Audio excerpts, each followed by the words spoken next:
Restrictions are scheduled to go into effect next week that cut the times you can water your lawn and garden from twice a week to once a week. In tonight's Going Green, Patricia Andreu shows you how to save water and money by making sure your sprinkler system is in shape. How often do you check your sprinklers? I probably don't check it as often as it should be. If I haven't noticed something, it's by accident. Sound familiar?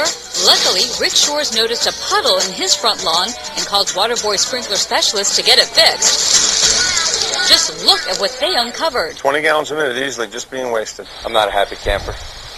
I mean, now obviously we're wasting a lot of water. A broken pipe was flooding the whole area, but that's not all the experts found. Now this one here is totally off. It's clogged up. Some sprinkler heads were full of sand. Others were watering the driveway more than the grass. And it's hitting the wall. Total waste. It's a total waste of water. Others still had the wrong size heads or were poorly positioned. It's really not a good layout. The layout should be where the water goes from the sidewalk in.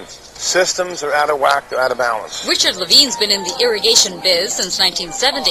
He says almost half of South Florida homes have the same kind of problems, which damage yards while wasting massive amounts of H2O. I'm estimating over 1 million gallons a day that is going down the drain and not being used. With once-a-week irrigation just a few days away, watering your garden wisely is more important than ever.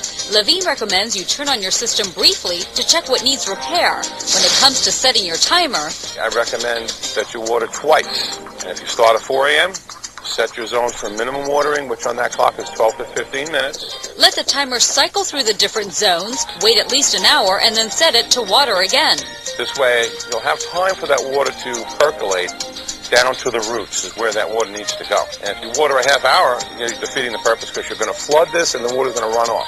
One telltale sign of overwatering, dollar weeds. Also, update your system. Older heads like these can easily break. This flex pipe model with at least a 4-inch pop-up is better protected. You should also consider installing rotating heads. One of these can replace 4 fixed ones. There's one other way to save water is by eliminating a lot of little heads and putting in the bigger rotors, and you'll save tons of water. Watering in the morning is best so you don't get moles, and to better protect your grass during the dry season, Levine cautions against cutting it too short. Patricia Andreu, South Florida, Tonight.